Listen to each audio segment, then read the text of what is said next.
Hello everyone, welcome to sweet memories. Upcoming రివ్యూలోకి వెళ్ళిపోదాం.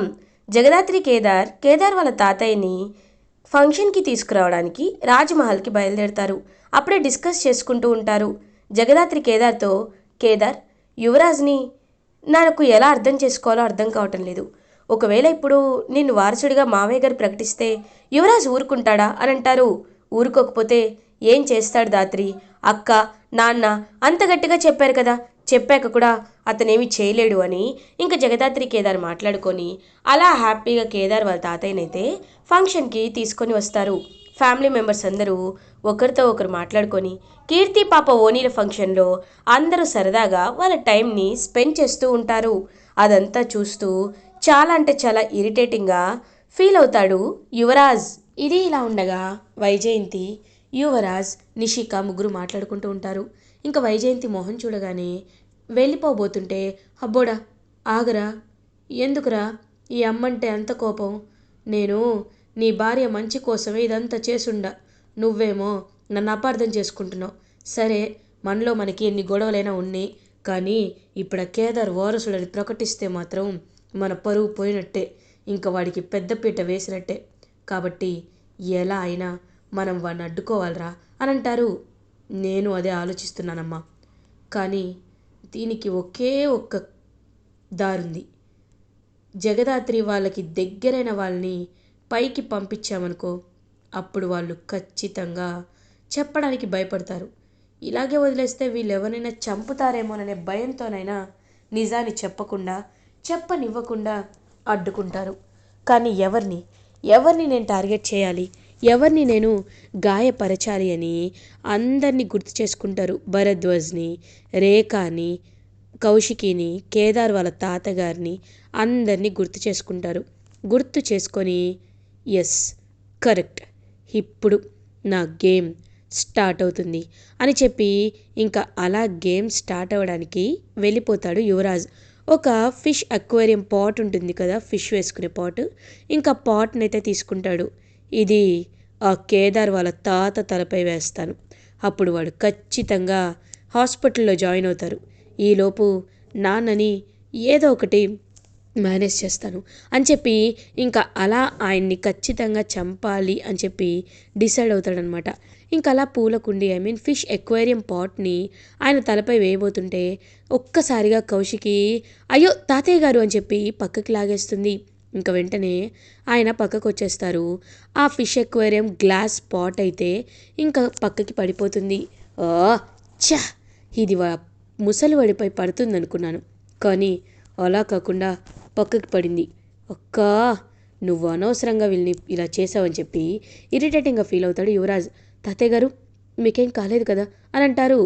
లేదమ్మా కౌశికి, నాకేమీ కాలేదు అని ఇంకక్కడి వెళ్ళిపోతారు కేదార్ వాళ్ళ తాతగారు. తాతయ్య, మీరు చాలా జాగ్రత్తగా ఉండాలి. ఇక్కడ ఉన్న వాళ్ళు మిమ్మల్ని ఏదో ఒకటి చేయడానికి ప్రయత్నిస్తూనే ఉంటారు తాతయ్య అని అంటారు.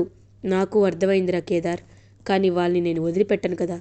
ఖచ్చితంగా ఎవరు ఏం చేసినా మీడియాకి వెళ్ళాల్సిన సమాచారం వెళ్ళిపోతూనే ఉంటుంది.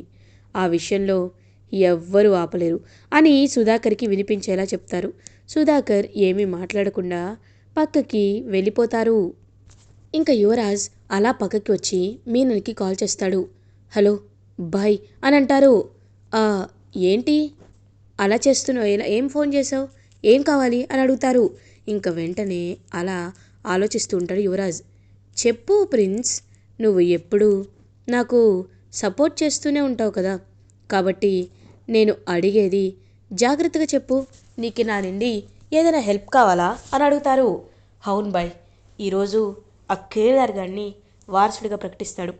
ఒక్కసారి వారసుడిగా ప్రకటిస్తే ఇంకా నేను వాడిని జీవితంలో తలెత్తుకోకుండా చేయలేను బాయ్. వాడు నంబర్ 1 అవుతాడు, నేను నంబర్ 2 అవుతాను. నాకు అది ఇష్టం లేదు. నేను ఎప్పటికీ నంబర్ 2 మాత్రమే ఉండాలి. కాబట్టి నేను చెప్పేది జాగ్రత్తగా వినండి.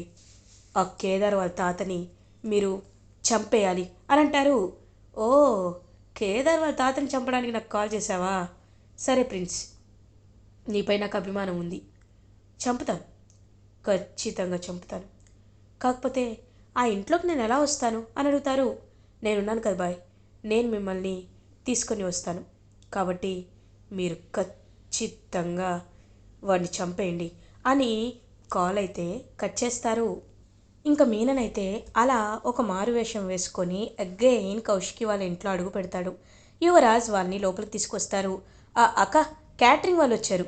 ఓనీల ఫంక్షన్కి వాళ్ళే భోజనాలు వడ్డించాలి కదా, ఆ, అందరూ వెళ్ళండటు అని చెప్పి అనేసరికి ఇంకా క్యాటరింగ్ వెయిటర్ వేషంలో అయితే వస్తాడనమాట మీనన్. వచ్చి ఇంకా అలా చుట్టూ గమనిస్తూ ఉంటాడు. అప్పుడే కరెక్ట్గా కౌశికి వాళ్ళ హస్బెండ్ సురేష్ కూడా అక్కడికే వస్తాడు. వచ్చి ఇంకా అలా కీర్తి పాప్ వైపు చూసి ఎంతో అంటే ఎంతో హ్యాపీగా ఫీల్ అవుతారు. దానికి కారణం ఏంటంటే కీర్తి పాప ఓనీల ఫంక్షన్ కాబట్టి.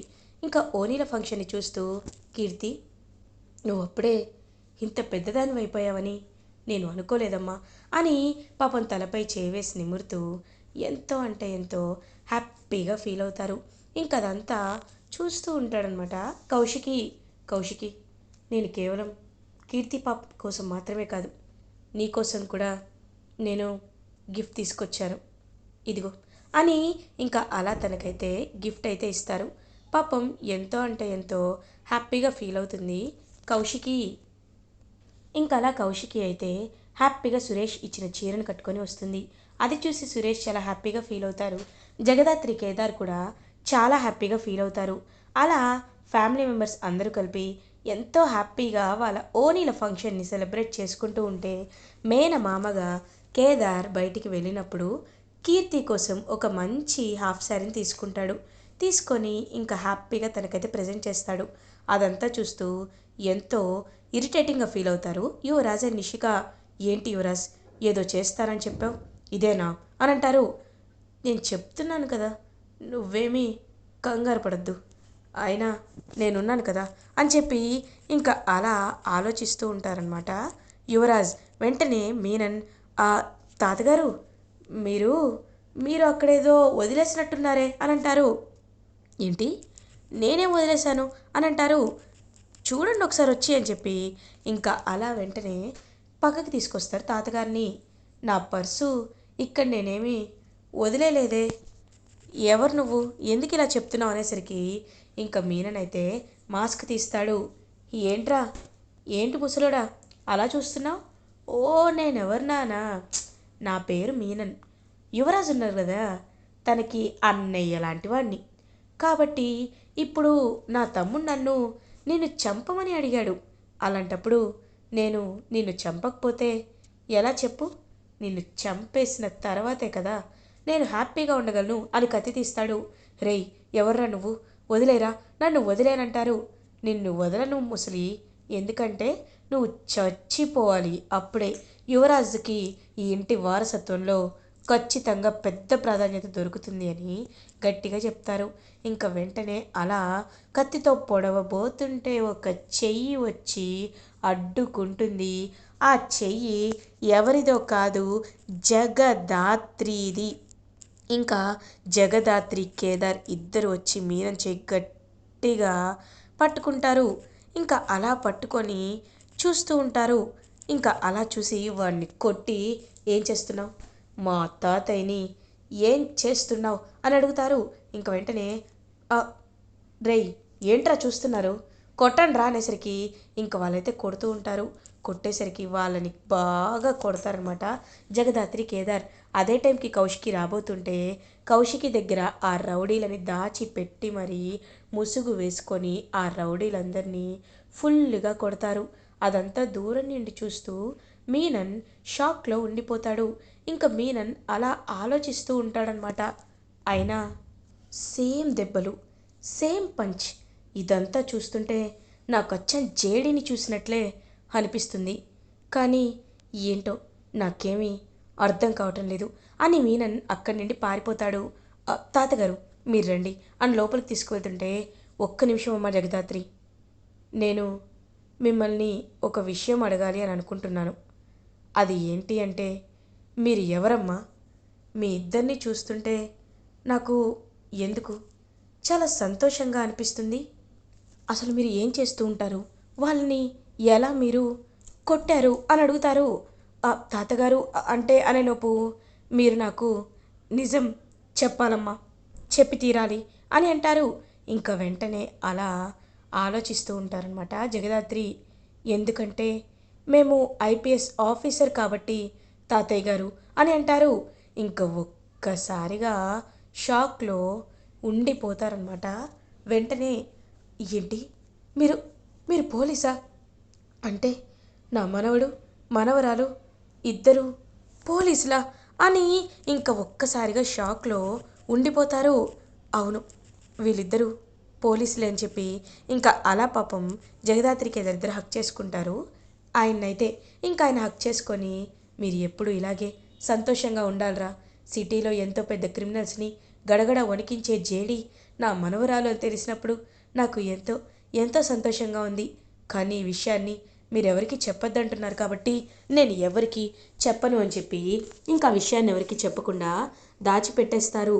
అదంతా దూరం నుండి నిషిక వినేస్తుంది. విని ఒక్కసారిగా షాక్లో ఉండిపోతుంది. అంటే ఇన్ని రోజులు చూస్తున్న జగదాత్రి జేడియా అని ఇంకా అలా షాక్లో ఉండిపోతుందన్నమాట. ఇంకా వెంటనే వణికిపోతూ ఉంటే, ఏంటి నిషి అలా ఆలోచిస్తున్నావు అని అడుగుతుంది జగదాత్రి.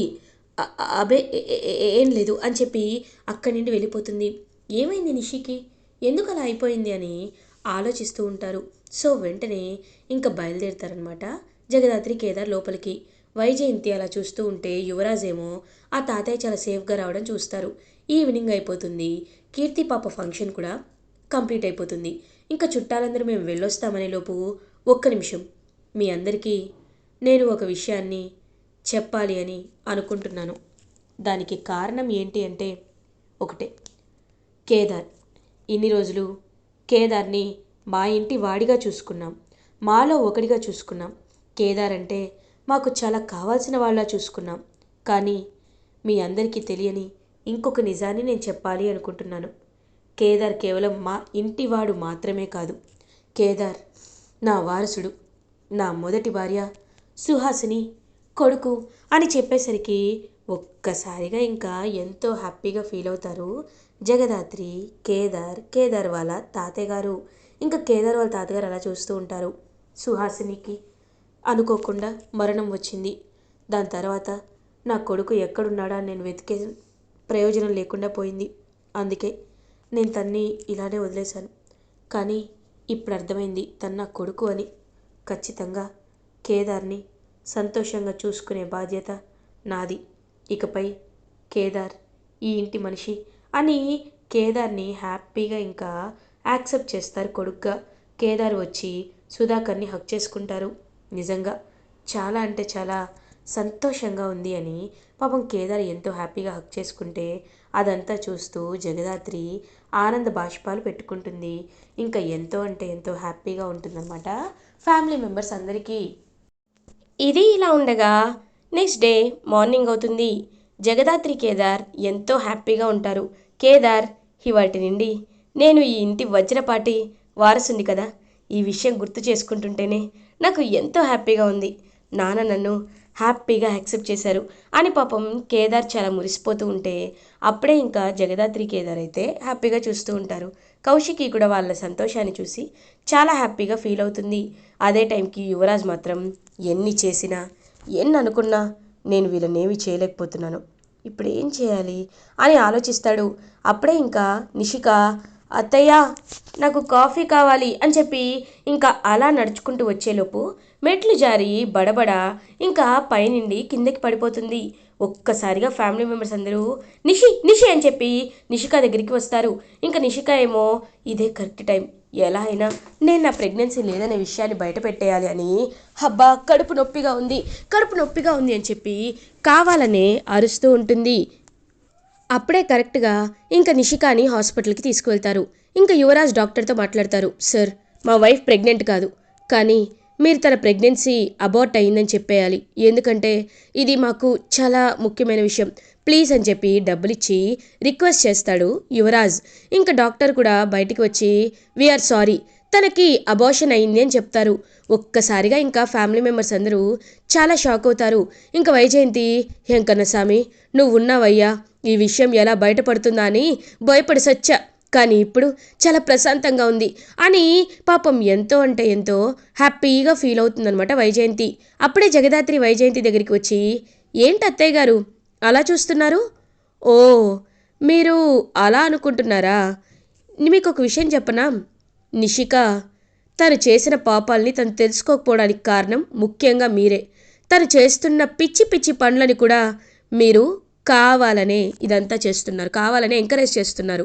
అది మాపై కోపమో లేకపోతే మీ మీ కోడలిపై ఉన్న ప్రేమ నాకు తెలియటం లేదు. ఒకటి మాత్రం నిజం, అతి గారాబం అనేది ఎప్పటికీ పనికి రాదు అని చెప్పి ఇంకెప్పుడు ఇలాంటి విషయాల్లో జోక్స్ చేయొద్దు అని చెప్పి అక్కడి నుండి వెళ్ళిపోతుంది. ఇంకా వెంటనే అలా జగదాత్రి కేదార్ అయితే పక్కకి వచ్చేసేసరికి వైజయంతి చూస్తూ ఉంటుంది. యువరాజ్ నిషిక వాళ్ళు డిశ్చార్జ్ చేసి ఇంటికి తీసుకువెళ్తారు. నిషిక హమ్మయ్య అని రిలాక్స్డ్గా ఫీల్ అవుతుంది. అప్పుడే కరెక్ట్గా కౌశికి కన్నీళ్ళు పెట్టుకొని నిషిక దగ్గరికి వచ్చి, చూడు నిషి, నువ్వు ఎంత ఎంత బాధపడుతున్నావో నేను అర్థం చేసుకోగలను.